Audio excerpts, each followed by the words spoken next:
스가랴서 14장 1절에서 8절 말씀입니다.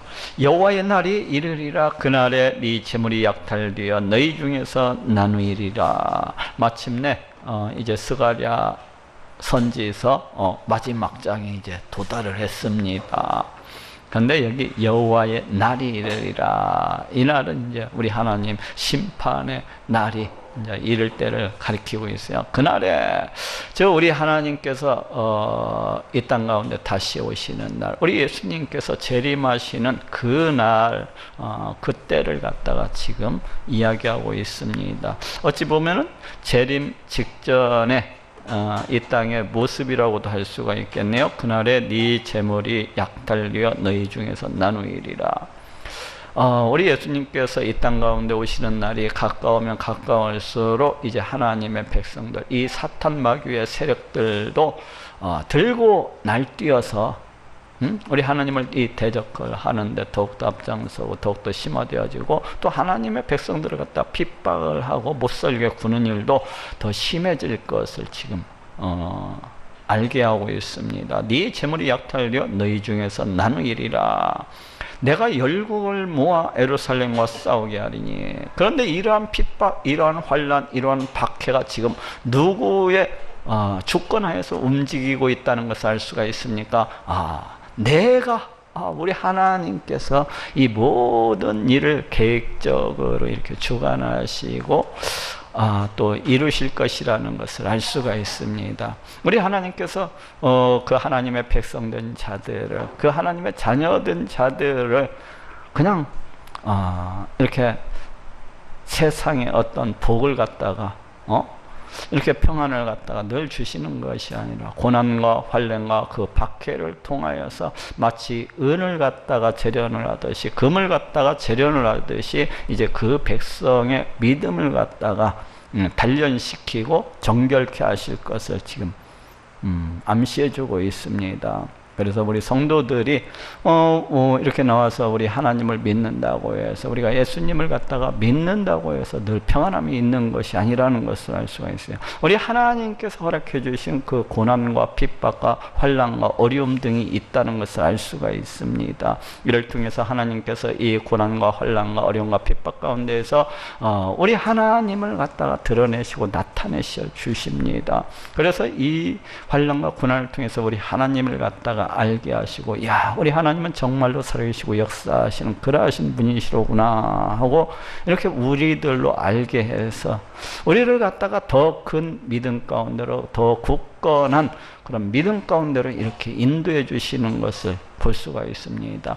저 같은 경우만 할지라도 제가 우리 하나님에 대해서 더 많이 알고 더 깊이 이렇게 알 수가 있었던 것은 많은 고난, 많은 환난, 많은 어려움 등이 제 삶 가운데 있었기 때문에요. 그 삶 속에서 참으로 역사하시고 참으로 살아계시는 그 하나님을 참으로 만날 수가 있었고, 또 볼 수가 있었고, 또 알 수가 있었던 것을 기억을 합니다. 그래서 그런 과정을 통해서 우리 하나님을 의지하는 그 믿음이 더욱더 굳건해지고 더욱더 든든해졌던 것을 얼마든지 확인해 볼 수가 있습니다. 그래서 우리가 당하는 이 어려움과 고난과 환난과 핍박이라고 하는 것은 결코 우리에게 해가 아니라 우리 하나님께서 우리 하나님의 백성, 우리 하나님의 자녀들에게 허락해 주신 특별한 그런 훈련의 그 도구요, 연단의 그런 과정이라는 것을 이렇게 알 수가 있습니다.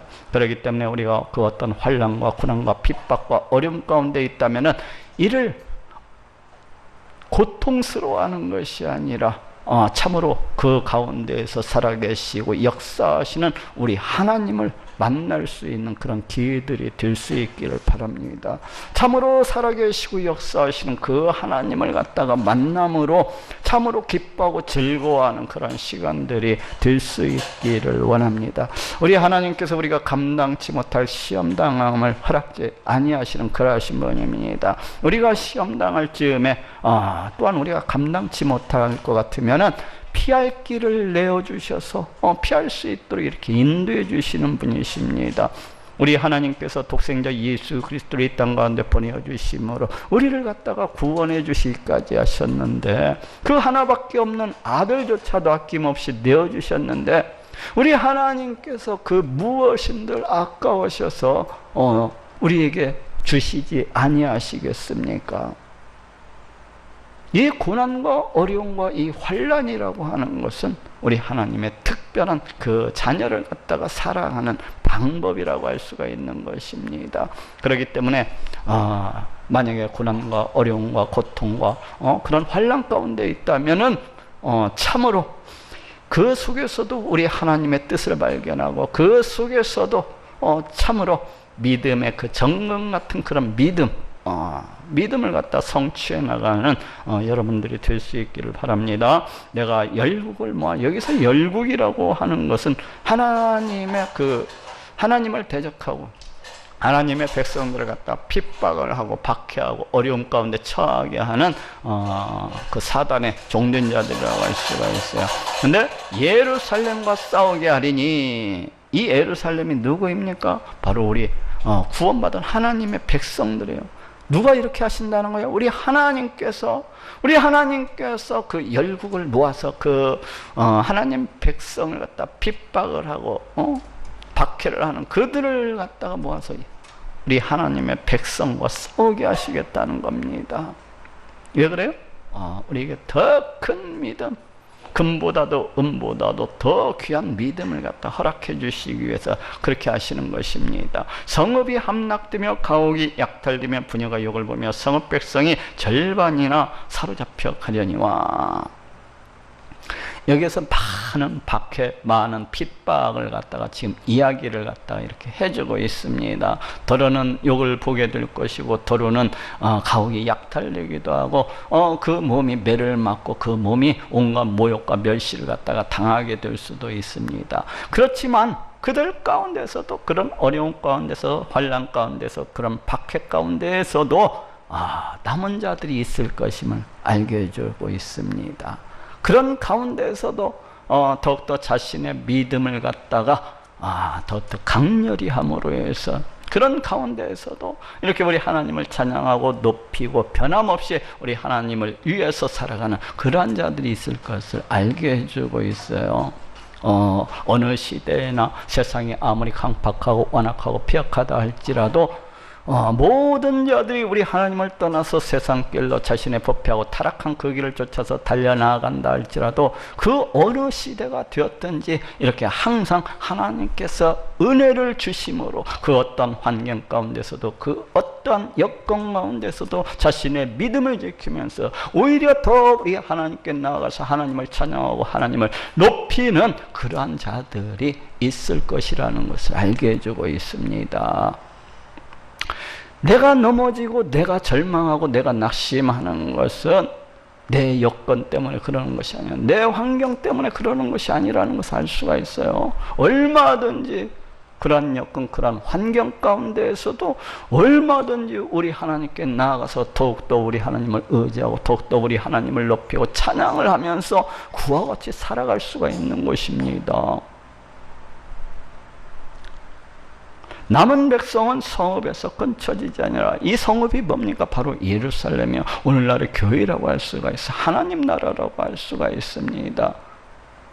그때 여호와께서 나가서 그 열국을 치시되, 바로 그 백성들이 그렇게 깊은 환난 가운데 있을 때에, 그 백성들이 큰 어려움 가운데 있을 때에, 깊은 탄식과 깊은 그 절망 가운데 있을 때에 우리 하나님께서 나가서 그 열국을 치실 것이라는 것입니다.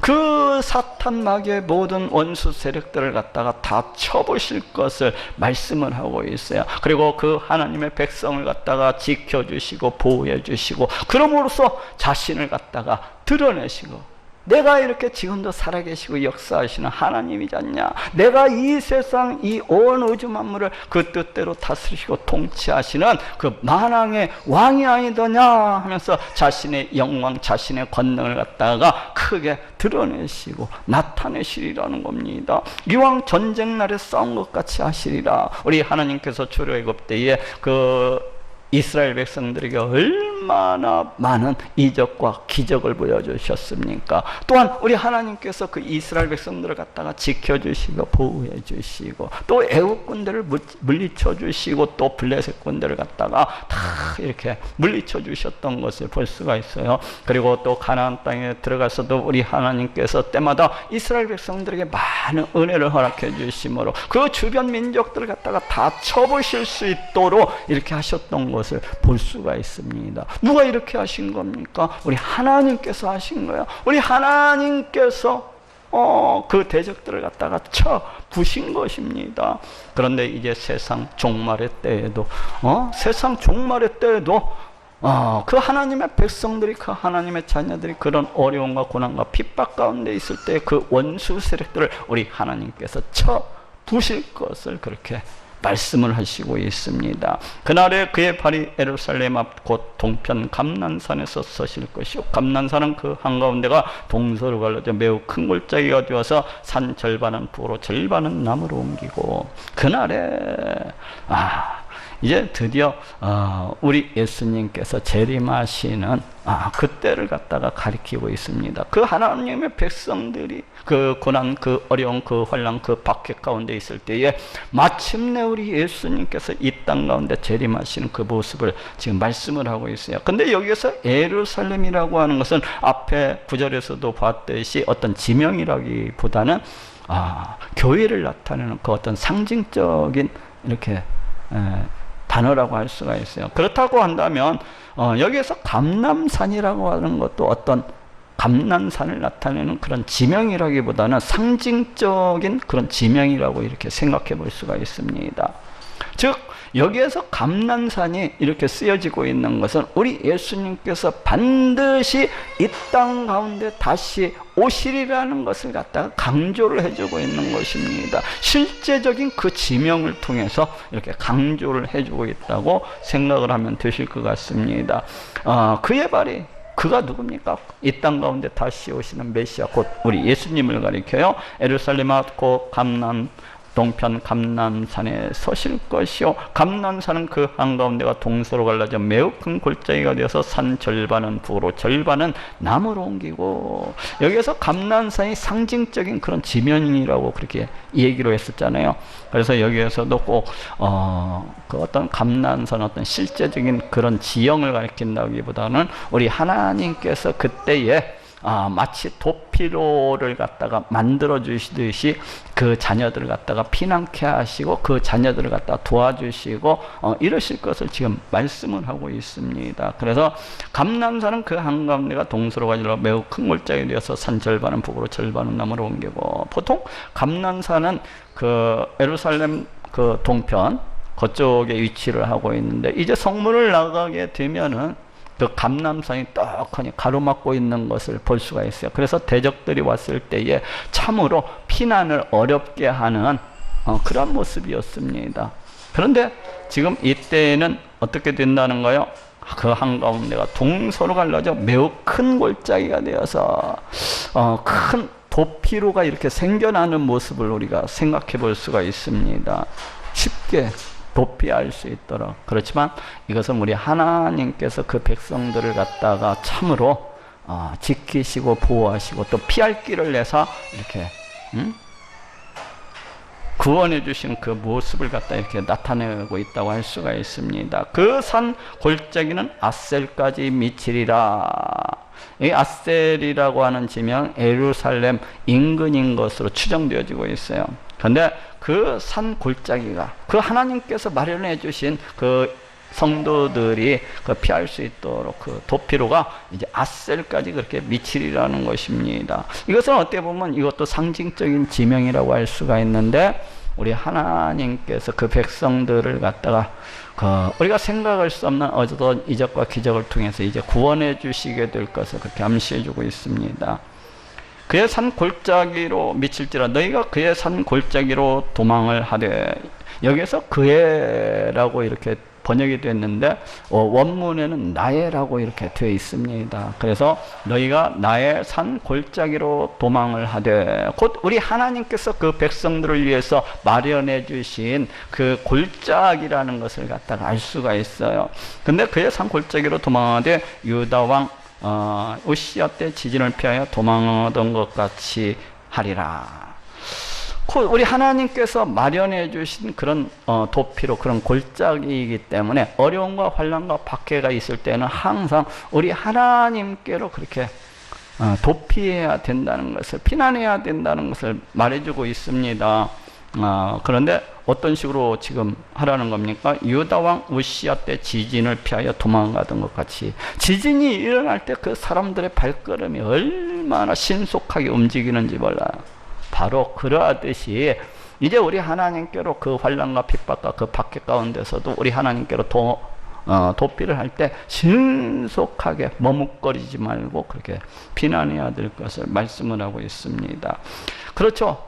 보통 사람들이 세상 재물에 미혹되어서, 세상 것에 미혹되어서 마음을 그쪽에 두고 있다가 우리 하나님께 신속히 피하여야 되는데 어떻습니까? 쭈삣쭈삣 머무르고 있는 사람, 그러다가 멸망해가는 사람들이 참 많습니다. 그런데 우리가 그 어떤 환경이라든지 그 어떤 상황 가운데 있더니 우리 하나님께로 신속히 이렇게 피하는 자들이 되어야 됩니다. 나의 하나님 여호와께서 임하실 것이요 모든 거룩한 자가 주와 함께하리라. 나의 하나님 여호와께서 임하시고, 이 나의 하나님 여호와가 누굽니까? 바로 이 땅 가운데 오시는 메시아, 바로 우리 예수님을 가리키는 말입니다. 우리 예수님을 가리켜서 지금 나의 하나님 여호와께서 임하실 것이요 하고 이렇게 말씀을 하고 있어요. 모든 거룩한 자가 주와 함께하리라. 여기에서는 모든 거룩한 자라고 하는 것은 이제 성도들 그리고 천사들을 갖다가 이렇게 가리키는 말이라고 할 수가 있어요. 그 우리 예수님께서 이 땅 가운데 다시 올 때에는 이제 수많은 천사들과 함께 또 수많은 성도들과 함께 이 땅 가운데 다시 오시리라는 것을 이렇게 알 수가 있습니다. 그날에는 빛이 없고 광명한 자들이 있다는 것이라. 우리 예수님께서 오시는 그날에는 이제 빛이 없으리라는 것입니다. 야, 지금은 어떻습니까? 항상 빛이 있는 것을 볼 수가 있어요. 항상 빛이 있는 걸 볼 수가 있어요. 해, 달, 별 이런 것들이 하늘에 떠 있어서 항상 그 빛을 비추고 있는 것을 볼 수가 있습니다. 그런데 그런 빛이 없으리라는 것입니다. 광명한 자들이 있다는 것이다. 이 광명한 자들이라고 하는 것이 바로 해, 달, 별, 하늘에 있는 이 별들을 달, 해 이런 것들을 갖다가 가리켜요. 근데 떠날 것이라, 이것이 이제 원문상으로는 응고하다라는 그런 뜻을 가지고 있습니다. 그래서 마치 물이 그 고체로 변하는 것처럼, 그러니까 어떻게 보면은 우리 예수님께서 이 땅 가운데 오실 때는 어떤 지구상의 큰 격변, 이런 것도 이렇게 생각을 해볼 수가 있겠어요. 저 하늘에 있는 해, 달, 별 이런 것들이 빛을 내지 아니하고 마치 얼어버린 것처럼 그와 같은 어떤 상태가 될 것을 지금 말씀을 하고 있어요.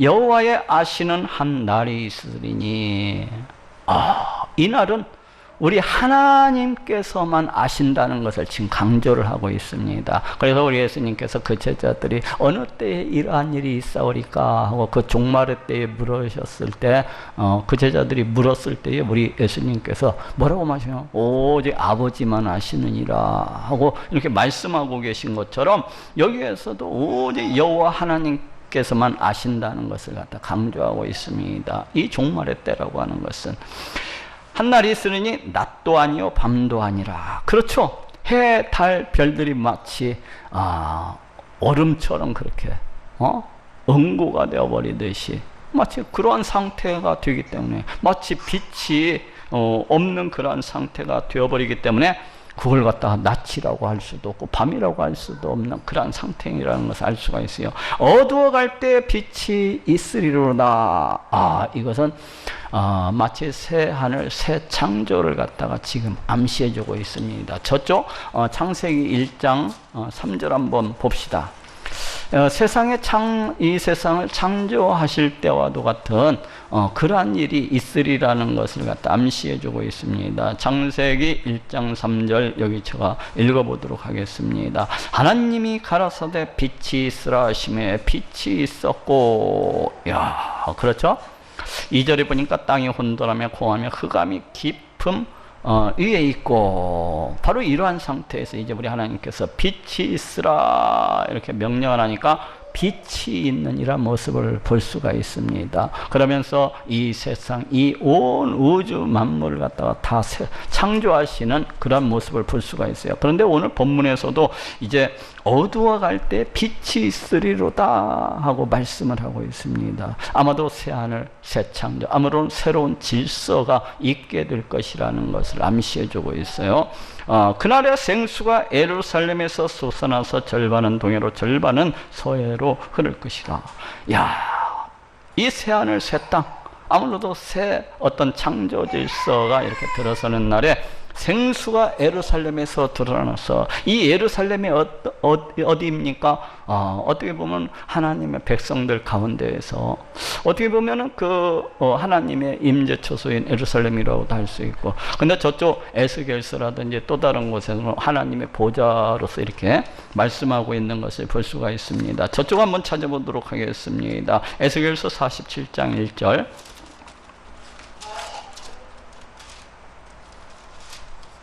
에스겔서 47장 1절 제가 한번 읽어보도록 하겠습니다. 그가 나를 데리고 전문에 이르시니 전에 전면이 동을 향하여 있는데 그 문지방 밑에서, 그 성전 문지방 밑에서 물이 나와서 동으로다가 저 우편 제단 남편으로 흘러내리더라.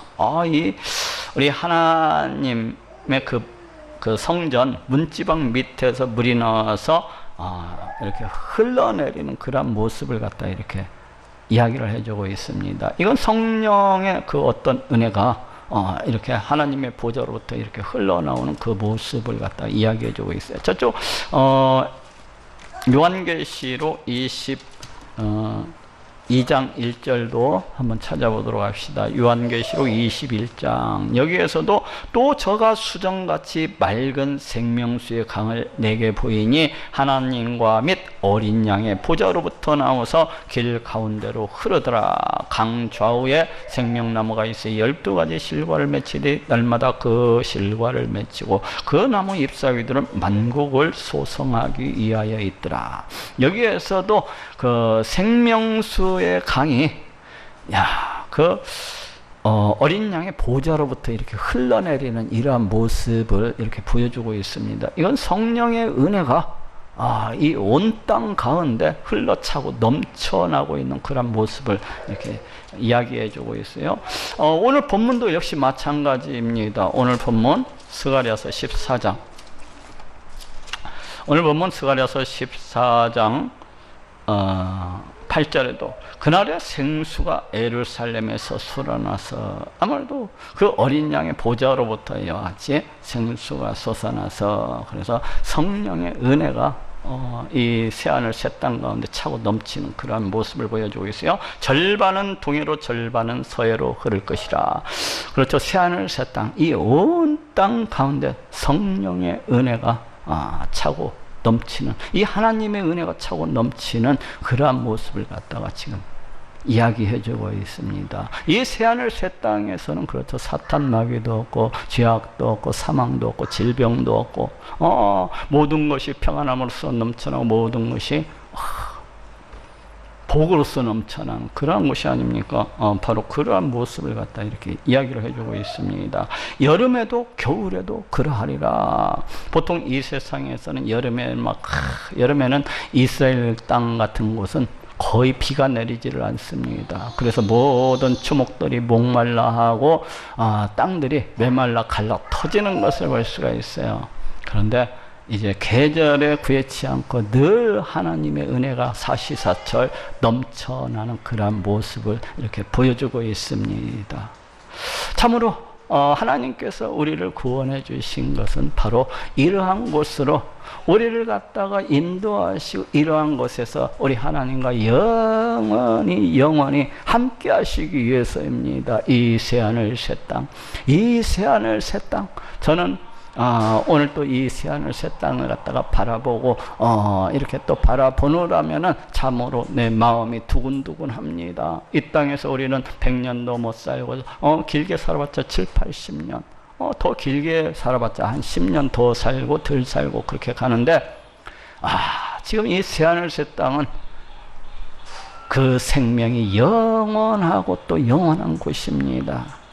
거기에는 그 어떤 환난도 없고 고통도 없고 애통함도 없고 슬픔도 없고, 거기에는 질병도 없고 늙어감도 없고 죽음도 없고, 거기에서는 오직 우리 하나님을 뜨겁게 사랑하고 오직 우리 하나님 앞에 나가서 하나님을 찬양을 하는 그런 복되고 복된 곳입니다. 바로 그 천국에서 우리는 영원히 우리 하나님과 함께 더불어서 그와 같이 살아가게 될 것입니다.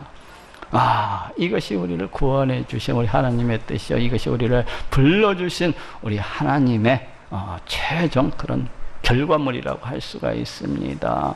그래서 우리가 예수 그리스도를 믿는 것입니다. 만약 천국도 없고 지옥도 없다면 우리가 예수 그리스도를 믿을 이유가 뭐가 있겠습니까? 이 땅에서 사는 것이 다라고 한다면, 이 땅에서 살다가 죽는 것이 전부라고 한다면 그냥 오늘 내일 죽을 것이니 그냥 먹고 마시고 방탕하게 살다가 그냥 가자, 이럴 것이 아니겠습니까?